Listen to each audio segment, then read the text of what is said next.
Halo Sobat Pencinta Tanaman, jumpa lagi dengan saya Johan Saka. Kemarin saya ke pasar dan membeli beberapa butir kelapa kecil seperti ini yang sudah ada tunasnya. Ini sangat bagus untuk dibuat menjadi bonsai minion kelapa. Bagaimana sih cara membuatnya? Yuk, kita lihat.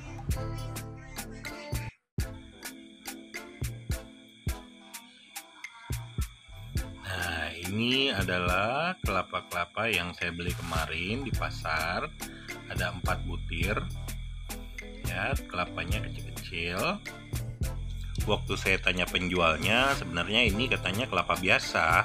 Cuma karena pohonnya sudah tua dan sangat tinggi, buahnya makin lama jadi makin kecil.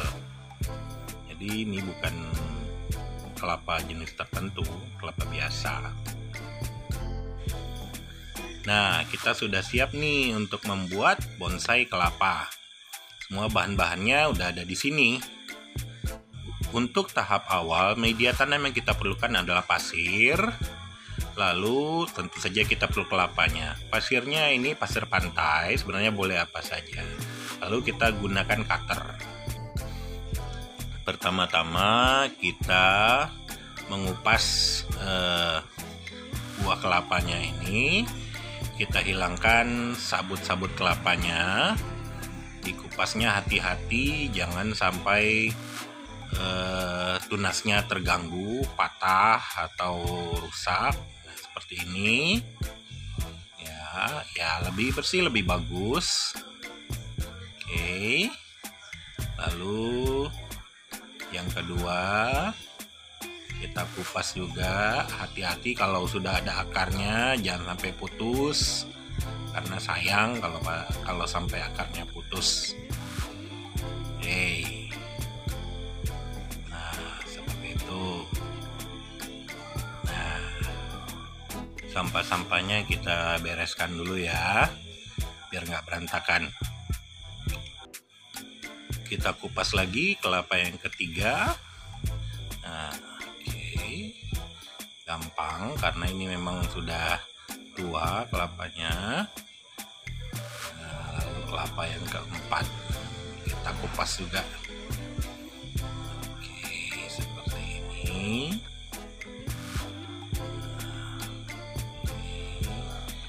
Kembali dikupas secara hati-hati sampai rusak.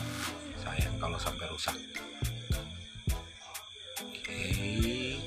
Nah. Oke, sudah bersih. Seperti ini. Oke. Nah, jadi tampilannya seperti ini ya. Ini memang masih belum terlalu bersih. Ya, masih ada serabut-serabutnya.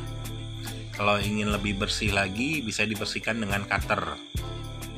Nah, tapi hati-hati, cutternya jangan sampai tunasnya kepotong. Atau jangan sampai tangannya luka. Bisa dikrok-krok sedikit seperti ini, hingga nanti permukaannya jadi licin. Oke. Ini kelapanya saya beli murah banget loh sobat. Kelapa ini sebutirnya hanya Rp2.500. Jadi 4 butir ini saya cuma bayar Rp10.000. Nah, kalau kita bisa rawat dia dengan baik sampai menjadi bonsai yang bagus, bonsai kelapa yang cantik. Wah, ini kalau dijual lumayan juga nih untuk bisnis. Minimal seharga Rp100.000 biasanya pasarannya kalau di kota saya. Lumayan kan? Apalagi saat-saat pandemi seperti ini, kerjaan lagi susah, cari uang susah. Namun penjualan tanaman hias atau bonsai cukup bagus. Jadi ini kayaknya bisa jadi bisnis juga ini selain hobi. Saya sendiri sebenarnya tertarik dengan bonsai kelapa ini sudah sejak lama, sekitar tahun 96 atau 97, waktu zaman saya masih kuliah.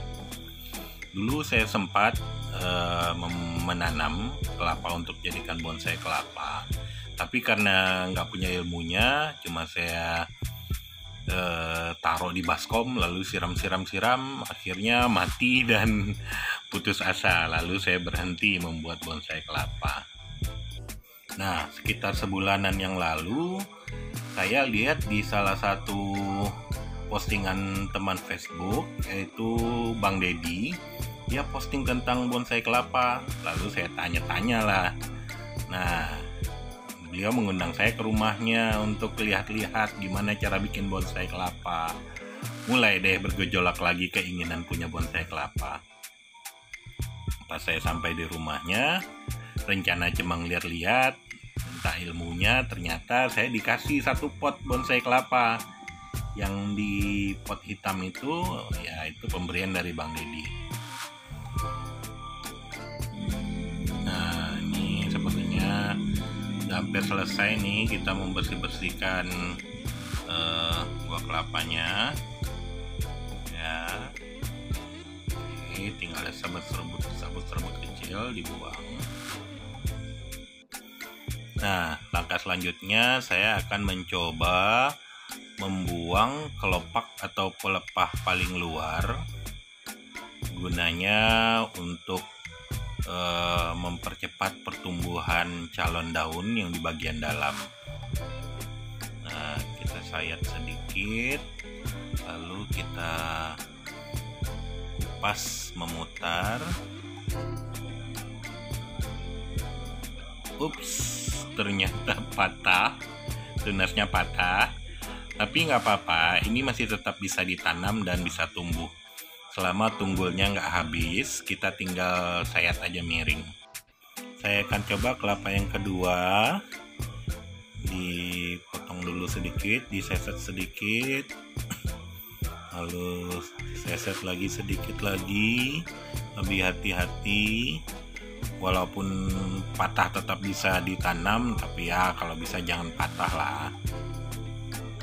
Oke, sedikit, seset sedikit, lalu dikupas. Maaf ini gambarnya kurang pas nih, kameramennya kurang berpengalaman, maklum.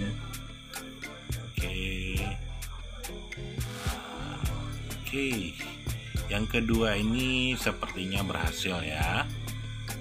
Mudah-mudahan nggak patah atau nggak terpenggal.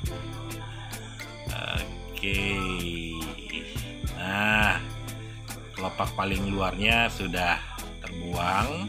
Semoga nanti dia akan lebih cepat tumbuhnya. Tapi yang ini pun boleh kok, masih bisa hidup, tetap kering. Oke, kita coba lagi yang ketiga. Ini sebenarnya saya agak ngeri-ngeri juga ini. Nah, sepertinya karena walaupun tunasnya sudah besar, tapi karena terlindung oleh serabutnya, sepertinya tunas-tunasnya ini agak rapuh, agak mudah patah. Jadi mungkin ada baiknya mungkin nggak usah dibuang lah kelopak paling luarnya. Nanti aja kalau udah agak lama, udah lebih kuat, baru kita buang kelopak paling luarnya. Lanjutnya kita taruh di pasir seperti ini. Nah, kalau sudah ada akar, bagian akarnya kita letakkan menyentuh pasir. Ini walaupun tunasnya arahnya berlawanan nggak apa-apa. Nanti dia bisa berubah sendiri arah tumbuhnya. Ini juga akarnya kita taruh di atas pasir, menyentuh pasir. Nah, yang terpenggal ini juga nggak apa-apa, kita taruh aja. Mudah-mudahan hidup. Nanti kita tinggal menyirami supaya batok kelapanya lembab, tanahnya juga lembab. Nah, ini yang sudah saya coba program akarnya dengan pasir. Nah, kita lihat sepanjang apa akarnya. Nah, akarnya sudah lumayan panjang walaupun cuma satu ya. Nah, panjang ini coba dimasukkan lagi. Sepertinya sulit dimasukkan lagi. Ya udah, nggak apa-apa lah, nggak usah dimasukkan, nanti akan saya pindahkan ke pot. Nah, selanjutnya saya akan coba melakukan teknik sayat tapis. Sayat tapis ini yaitu dengan membebaskan calon daun baru dari lapisan yang membungkusnya. Biasanya lapisan yang membungkusnya itu dari kelopak atau pelepah yang sebelumnya, yang lebih tua. Nah, disayat di kanan dan kirinya sehingga daun baru ini bebas untuk berkembang. Jadi menurut para suhu, ya Bang Deddy juga pernah memberitahu saya seperti ini supaya daunnya cepat kerdil, cepat kecil, tapi juga cepat kembang daunnya. Oke, yang kedua juga saya akan coba melakukan sayat tapis.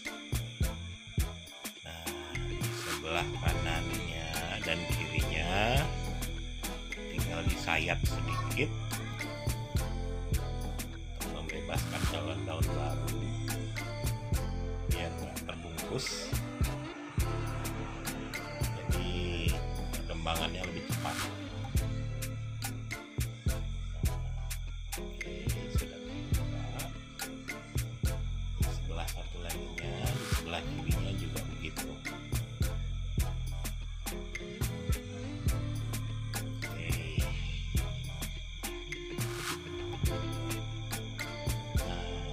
Sisanya boleh dibuang lah. Kalaupun nggak dibuang nggak apa-apa, nanti kering lebih mudah buangnya.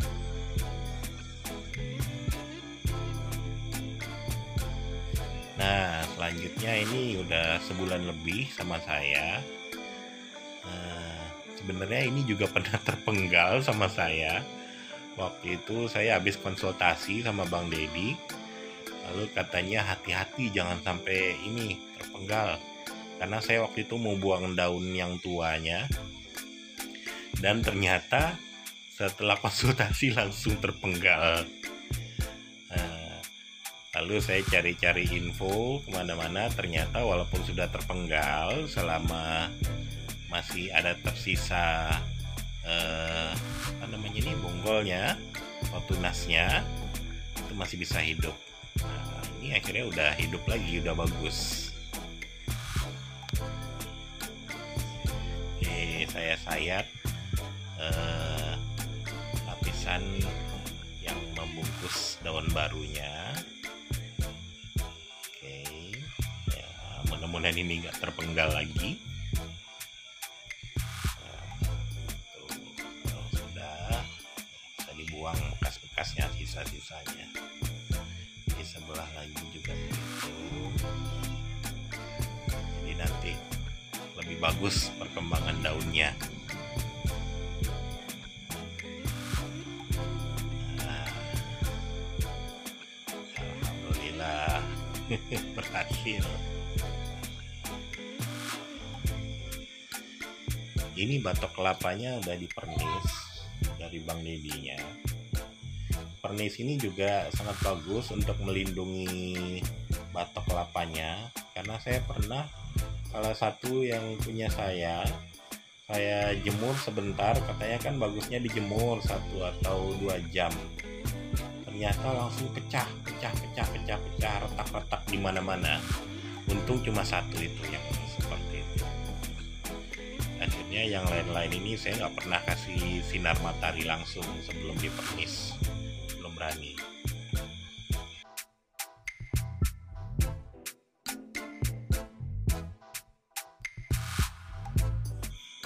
Nah, ini sepertinya udah selesai nih.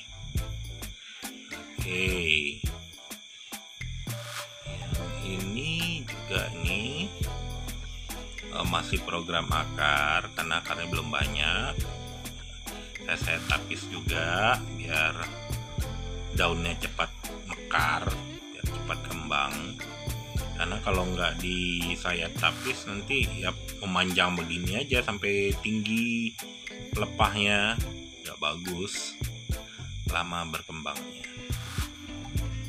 Oke, ya, ditarik pelan-pelan. Oke, yang pertama udah oke. coba ini ya, disayat sedikit.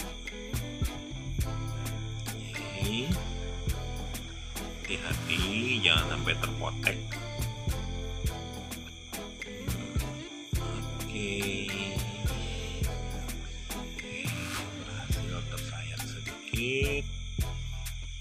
Coba lagi, sedikit lagi. Nah ya, wah mantap ini. Nah, jadi ini program akarnya saya buat sama aja ya, satu baskom keroyokan 4 butir kelapa seperti ini. Nah, kalau yang ini sepertinya saya belum perlu melakukan saya tapis, karena belum lama juga sih saya melakukan saya tapis untuk yang di pot putih ini.